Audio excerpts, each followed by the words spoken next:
Assalamualaikum warahmatullahi wabarakatuh. Halo teman-teman semuanya, apa kabar? Seneng banget akhirnya kita bisa ketemu lagi di video kali ini, yang berarti kita udah masuk ke pertemuan keempat ya. Saya Nabil Humaira Basinu dengan NPM 022724111137 dari program studi akuntansi kelas 3C Fakultas Ekonomi dan Bisnis Universitas Hairun. Alhamdulillah, di pertemuan kali ini kita bakal bahas topik yang menarik banget, yaitu lembaga dan industri pendukung perbankan syariah. Nah, kalau di pertemuan sebelumnya kita udah ngomongin soal prinsip, akad, dan infrastruktur perbankan syariah.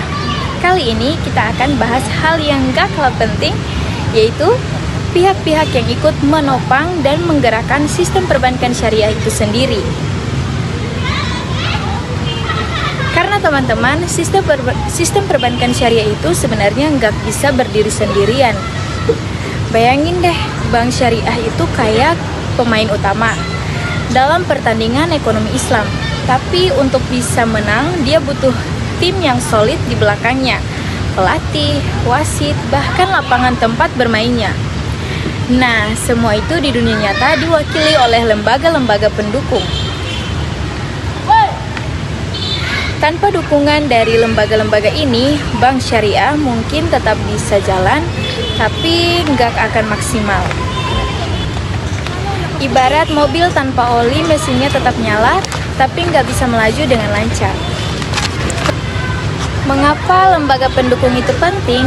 Coba kita renungkan sebentar.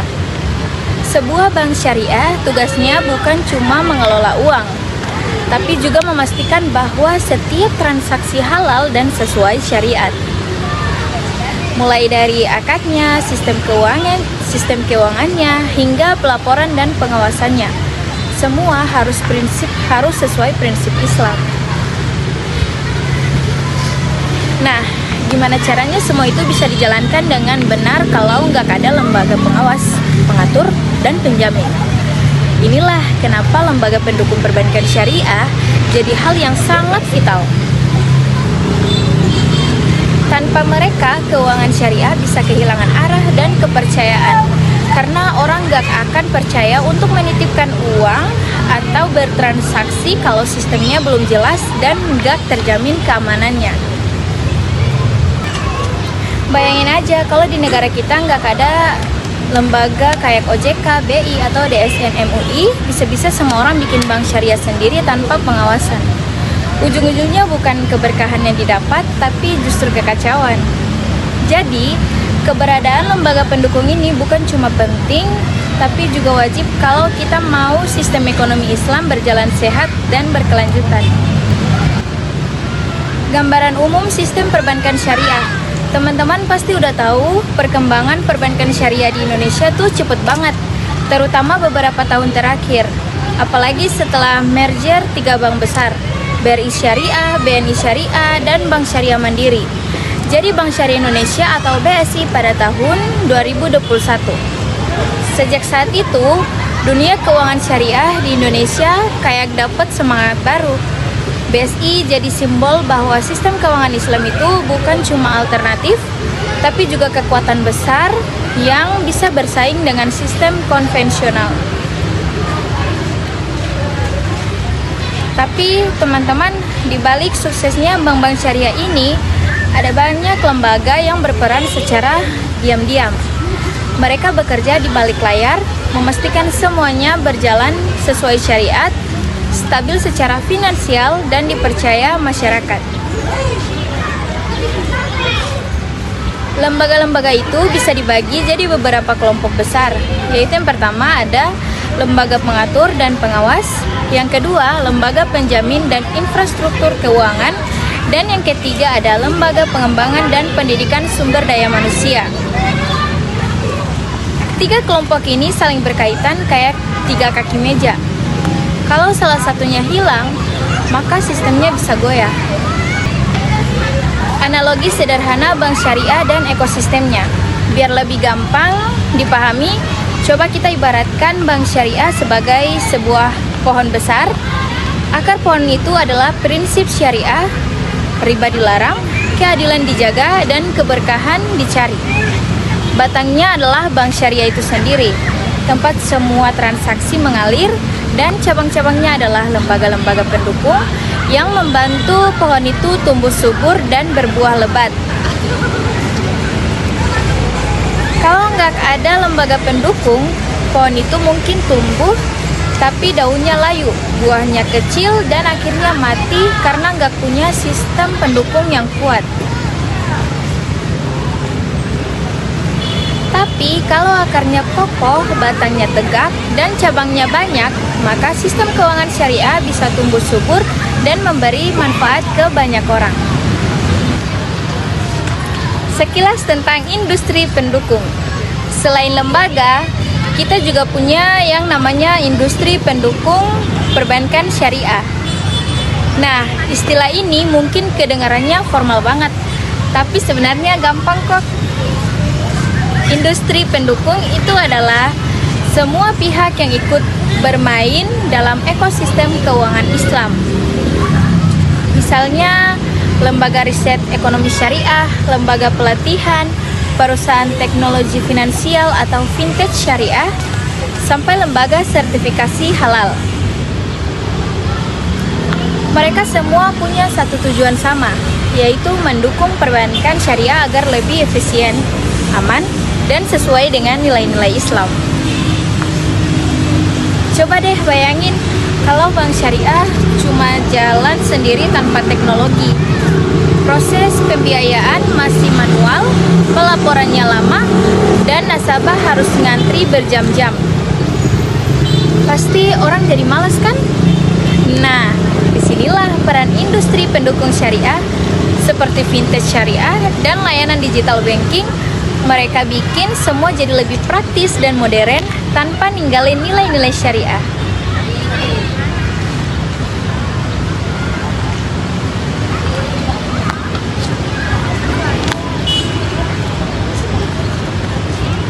Indonesia sebagai pusat keuangan syariah di dunia.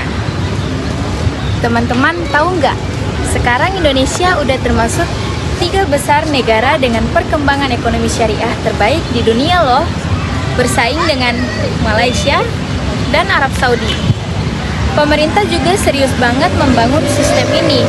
Bahkan dibentuk lembaga khusus yang namanya Komite Nasional Ekonomi dan Keuangan Syariah atau KNEKS, yang langsung diketuai oleh Wakil Presiden RI.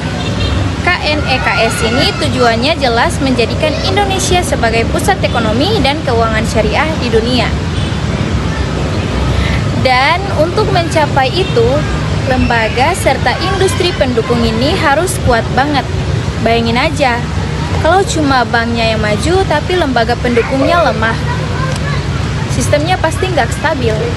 Makanya, pemerintah, masyarakat, dan lembaga keuangan harus bekerja bareng dalam satu ekosistem yang saling menguatkan. Penjelasan singkat sebelum masuk ke inti. Jadi teman-teman, biar gampang kita pahami, lembaga dan industri pendukung perbankan syariah itu bisa dibayangkan kayak pemain belakang dalam sebuah tim sepak bola. Mereka nggak selalu terlihat di depan kamera, tapi kalau mereka nggak kerja, timnya bisa kalah. Ada yang bertugas sebagai pengatur strategi atau kayak OJK dan BI. Ada yang jadi penjaga moral dan nilai syariah atau seperti DSN MUI. Ada juga yang jadi pelindung kepercayaan masyarakat atau seperti LPS. Dan terakhir ada industri pendukung yang bantu operasional bank biar makin efisien dan modern. Nah, nanti di bagian berikutnya kita bakal bahas satu persatu lembaga itu dengan cara yang ringan dan mudah dipahami. Kita akan lihat gimana masing-masing lembaga punya peran penting dalam menjaga kehalalan, kestabilan, dan kemajuan perbankan syariah di Indonesia. Oke, jadi itu dulu teman-teman untuk pembukaan dan gambaran umumnya. Kita udah paham bahwa sistem perbankan syariah itu kayak tubuh besar yang hidup karena ada banyak organ yang bekerja sama. Dan di pertemuan ini, Kita akan belajar mengenali satu persatu dengan itu. Di bagian selanjutnya, kita akan mulai bahas lembaga pertama yang jadi wasit dan pengatur arah perbankan syariah di Indonesia, yaitu OJK, BI, dan DSN MUI. Jadi jangan kemana-mana dulu, tetap lanjut nonton sampai akhir biar pemahamannya utuh dan lengkap. Nah, teman-teman, di bagian ini sebelumnya kita udah bahas gambaran umumnya tentang kenapa lembaga dan industri pendukung itu penting banget buat menjaga sistem perbankan syariah tetap kuat dan stabil. Sekarang kita masuk ke pembahasan utama, yaitu siapa aja sih lembaga-lembaga yang punya peran besar dalam mengatur dan mengawasi sistem perbankan syariah di Indonesia. Karena kayak yang udah kita bahas tadi, bank syariah itu ibarat pemain utama dalam lapangan ekonomi Islam. Tapi pemain ini nggak bisa asal main, harus ada wasit, pelatih, dan pengawas yang memastikan permainan ini tetap bersih dan adil. Nah, di Indonesia peran itu dijalankan oleh 3 lembaga besar, yaitu yang pertama ada Otoritas Jasa Keuangan atau OJK, yang kedua Bank Indonesia atau BI, dan ketiga Dewan Syariah Nasional Majelis Ulama Indonesia DSN MUI. Masing-masing punya tugas yang berbeda, tapi ujungnya satu, memastikan sistem perbankan syariah berjalan sesuai aturan dan prinsip Islam. Yang pertama, Otoritas Jasa Keuangan atau OJK. Kita mulai dari OJK dulu ya, teman-teman. Teman-teman pasti udah sering dengar nama lembaga ini, karena OJK bukan cuma mengawasi bank, tapi juga seluruh industri jasa keuangan di Indonesia. OJK ini bisa dibilang kayak wasit utama dalam dunia keuangan. Kalau diibaratkan pertandingan bola, OJK yang memastikan semua pemain patuh pada aturan, nggak curang, dan main dengan sportif.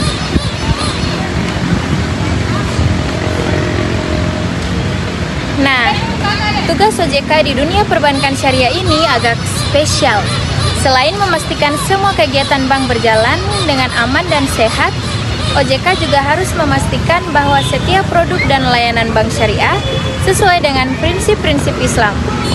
Misalnya ada bank syariah yang mau bikin produk baru seperti tabungan umroh digital, sebelum diluncurkan, OJK akan menilai dulu apakah produk ini mengandung unsur riba, apakah akadnya jelas, apakah sudah ada fatwa dari DSN MUI.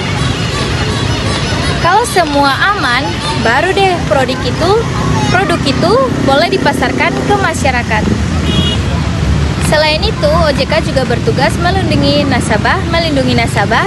Mereka memastikan supaya nggak ada bank yang melakukan praktik curang, menipu, atau memberikan informasi palsu kepada nasabah. Jadi, kalau ada masalah, nasabah bisa melapor ke OJK dan mereka akan bantu menyelesaikannya. Dan yang keren lagi, OJK juga aktif banget dalam edukasi keuangan syariah. Mereka sering adain webinar, pelatihan, dan program literasi di kampus maupun di sekolah. Tujuannya biar masyarakat, terutama generasi muda kayak kita, paham bahwa sistem keuangan syariah itu bukan sesuatu yang kuno, tapi justru modern, etis, dan menenangkan hati. Kalau dipikir-pikir, OJK ini kayak pagar yang kuat yang melindungi keuangan syariah dari penyimpangan. Mereka memastikan semua berjalan dengan aman, adil, dan tentu saja sesuai nilai-nilai Islam. Yang kedua ada Bank Indonesia atau BI. Selanjutnya kita punya Bank Indonesia atau BI, lembaga yang berperan sebagai otak ekonomi negara. BI itu punya tanggung jawab utama menjaga kestabilan nilai rupiah, sistem pembayaran, dan kebijakan moneter. Tapi ternyata BI juga punya peran besar dalam mengembangkan ekonomi dan keuangan syariah di Indonesia. Salah satu peran penting BI adalah menjadi fasilitator dan inovator. BI membantu menciptakan sistem keuangan syariah yang modern dan efisien, tapi tetap sesuai syariah. Contohnya BI mengembangkan yang namanya kris syariah.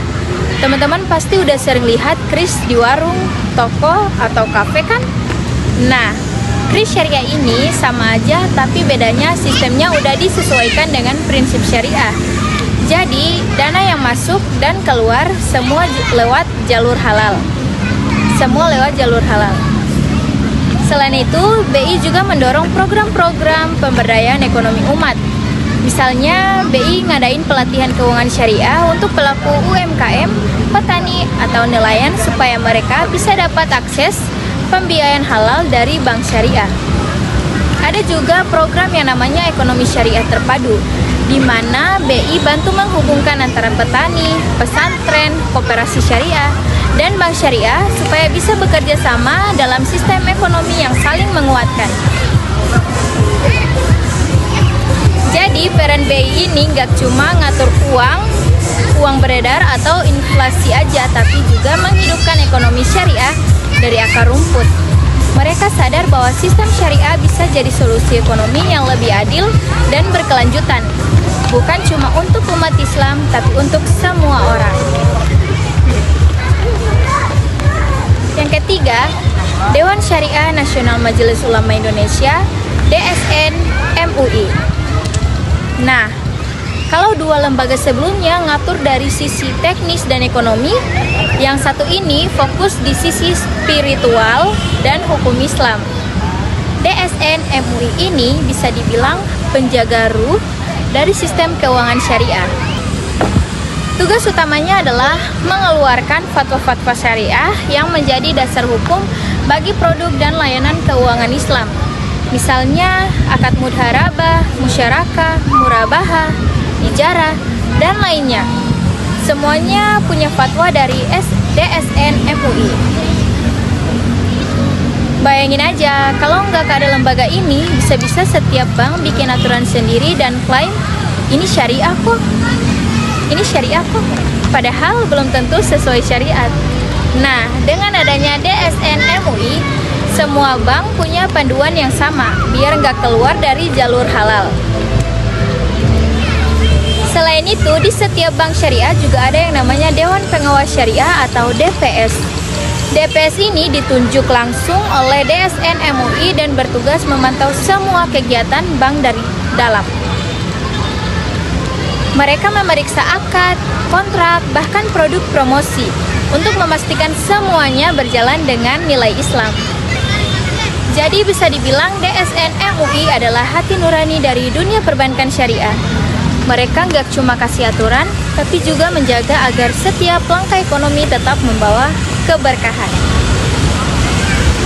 Sinergi antar lembaga. Nah, menariknya, teman-teman, 3 lembaga ini, OJK, BI, dan DSN MUI, nggak jalan sendiri-sendiri. Mereka justru bekerja bareng dalam satu ekosistem yang saling melengkapi. Contohnya begini, kalau ada bank syariah mau bikin produk pembiayaan baru, misalnya pembiayaan properti halal, maka DSN MUI akan kasih fatwa dan panduan akadnya. OJK akan memastikan produk itu transparan, aman, dan sesuai regulasi. Dan BI akan menyiapkan sistem pembayaran dan kebijakan pendukungnya. Nah, kolaborasi inilah yang bikin sistem perbankan syariah di Indonesia makin kuat dan dipercaya masyarakat.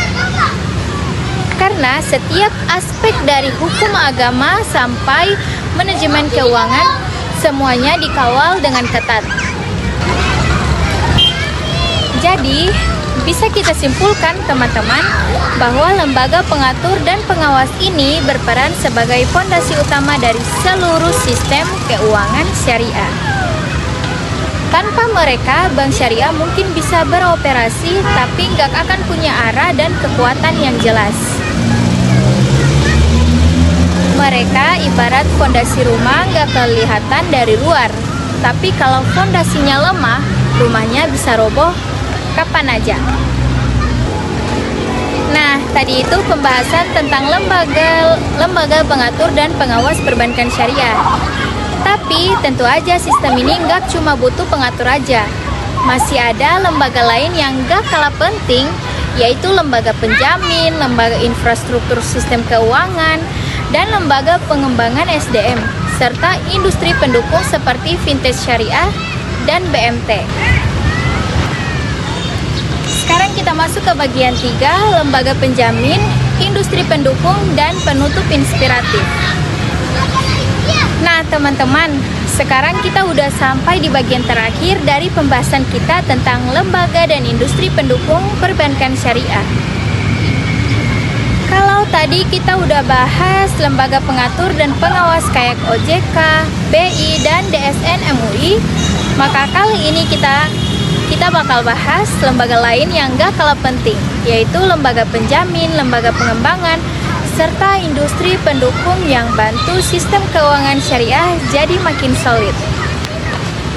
Karena seperti yang udah kita bahas di awal, sistem perbankan syariah itu kayak tubuh manusia. Ada otaknya, ada jantungnya, dan ada sistem pernapasannya juga. Nah, lembaga-lembaga yang kita bahas sekarang ini ibarat paru-parunya, yang memastikan sistem keuangan terus bernafas, stabil, dan bisa dipercaya masyarakat.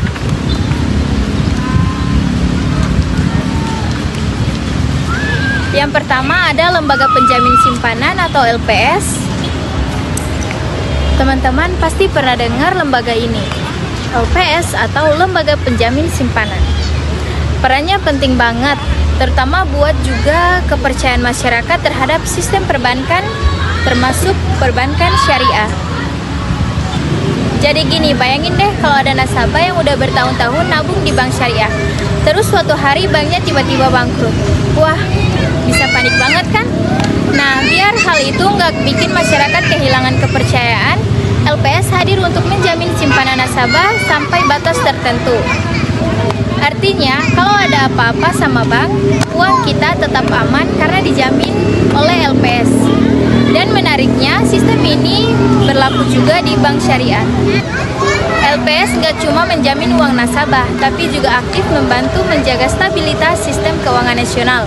Mereka memastikan kalau ada bank bermasalah, proses penyelesaiannya berjalan rapi tanpa mengganggu kepercayaan publik.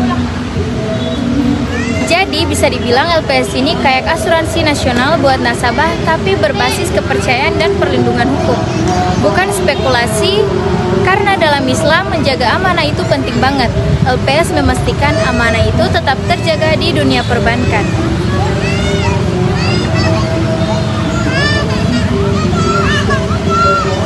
Yang kedua ada sistem pembayaran dan infrastruktur keuangan.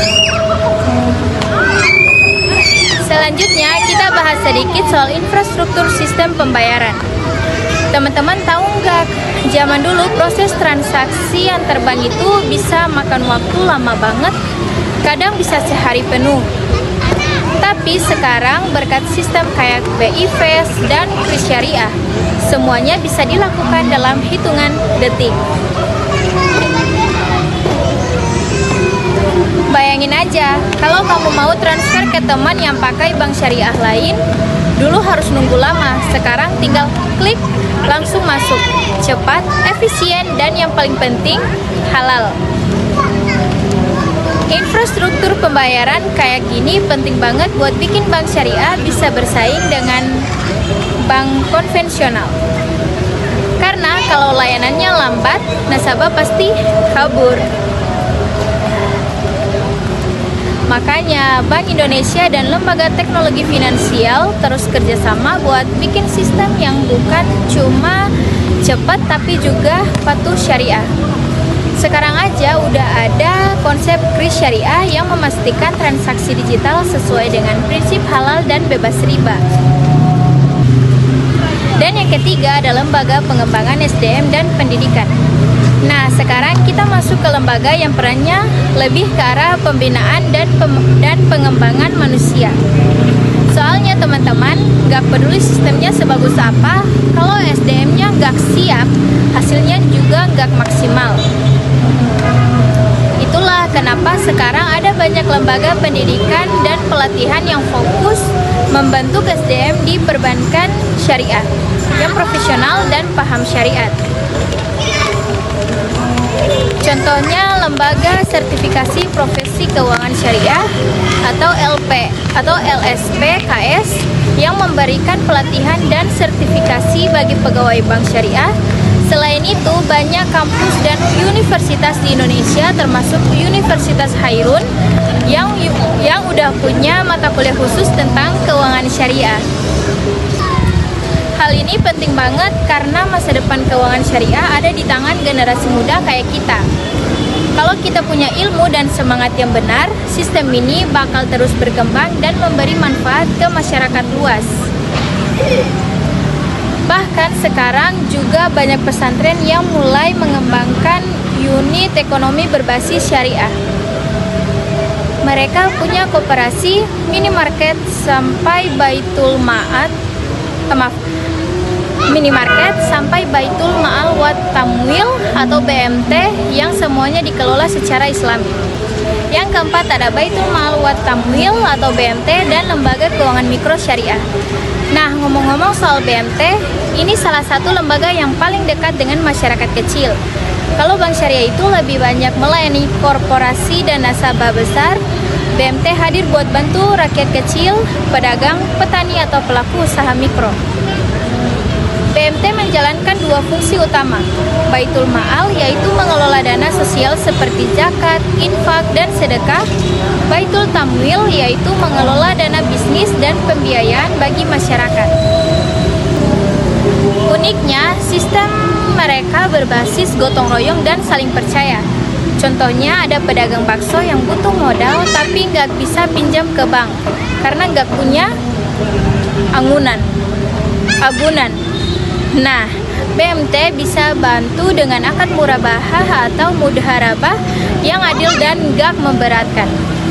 Kalau dipikir-pikir, lembaga kayak BMT ini kecil tapi dampaknya besar banget. Mereka bukan cuma ngasih pembiayaan, tapi juga mendidik masyarakat tentang ekonomi syariah. Yang kelima ada fintech syariah dan inovasi digital. Oke, sekarang bagian yang paling seru nih, fintech syariah. Karena kita hidup di era digital, semua hal sekarang bisa diakses lewat HP, termasuk layanan keuangan. Fintech syariah adalah perpaduan antara teknologi dan prinsip Islam. Contohnya seperti alami, amanah, etis, dan dana syariah. Melalui aplikasi ini, masyarakat bisa berinvestasi atau memberikan pembiayaan kepada UMKM secara online, tanpa riba, dan tentu saja halal. Misalnya kamu punya uang 500.000, daripada nganggur, kamu bisa salurkan lewat aplikasi fintech syariah ke proyek usaha kecil. Misalnya peternakan atau usaha makanan halal. Kalau usaha itu untung, kamu dapat bagi hasilnya. Sederhana, aman, dan berkah. Menariknya, fintech syariah juga banyak membantu pelaku UMKM yang sulit dapat akses ke bank. Dengan teknologi, mereka bisa dapat modal usaha tanpa harus takut riba. Dan semua transaksi dicatat secara digital. Jadi lebih transparan dan bisa diaudit. Ini bukti nyata bahwa sistem syariah nggak ketinggalan zaman. Justru sekarang makin modern, makin praktis, tapi tetap berpijak pada nilai-nilai Islam. Yang keenam, sinergi semua lembaga. Sekarang coba kita bayangin gimana kalau semua lembaga ini bekerja sama. OJK menjaga aturan, BI memperkuat sistem, DSN MUI menjaga kehalalan, LPS menjamin keamanan, BMT membantu rakyat kecil, dan fintech syariah membuka akses digital. Kalau semuanya sinergi, bayangin betapa kuatnya ekonomi Islam di Indonesia. Masyarakat akan punya pilihan keuangan yang bukan cuma menguntungkan, tapi juga menenangkan hati. Dan yang paling keren, sistem kayak gini bisa bikin Indonesia jadi pusat keuangan syariah dunia. Bukan cuma karena penduduknya mayoritas muslim, tapi juga karena sistem dan lembaganya benar-benar solid dan profesional. Nah, teman-teman, dari pembahasan kita hari ini, kita bisa lihat bahwa perbankan syariah itu nggak berdiri sendiri.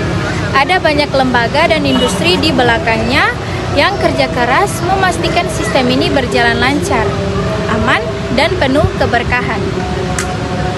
Setiap lembaga punya perannya masing-masing. Ada yang mengatur dan mengawas, ada yang menjamin keamanan, ada yang mengembangkan SDM dan teknologi, ada juga yang membantu masyarakat kecil lewat pembiayaan halal. Dan kalau semua itu bisa berjalan beriringan, maka bukan cuma soal ekonomi umat yang kuat, tapi juga keadilan sosial bisa tercapai. Sebagai generasi muda, kita juga punya peran di sini. Kita bisa mulai dari hal kecil, belajar, memahami prinsip ekonomi syariah, dan menerapkannya dalam kehidupan sehari-hari. Karena perubahan besar selalu dimulai dari langkah kecil yang konsisten. Jadi teman-teman, semoga dari video kali ini kita bisa semakin sadar bahwa sistem keuangan syariah itu bukan cuma soal bank, tapi soal ekosistem besar yang dibangun atas dasar nilai Islam, keadilan, kejujuran, dan keberkahan. Saya Nabil Humaira Basinu dari Prodi Akuntansi kelas 3C mengucapkan terima kasih banyak sudah menonton sampai akhir. Semoga materi ini bisa bermanfaat, menambah wawasan, dan menginspirasi kita semua buat terus mendukung perkembangan ekonomi syariah di Indonesia. Sampai ketemu lagi di pertemuan berikutnya teman-teman. Wassalamualaikum warahmatullahi wabarakatuh.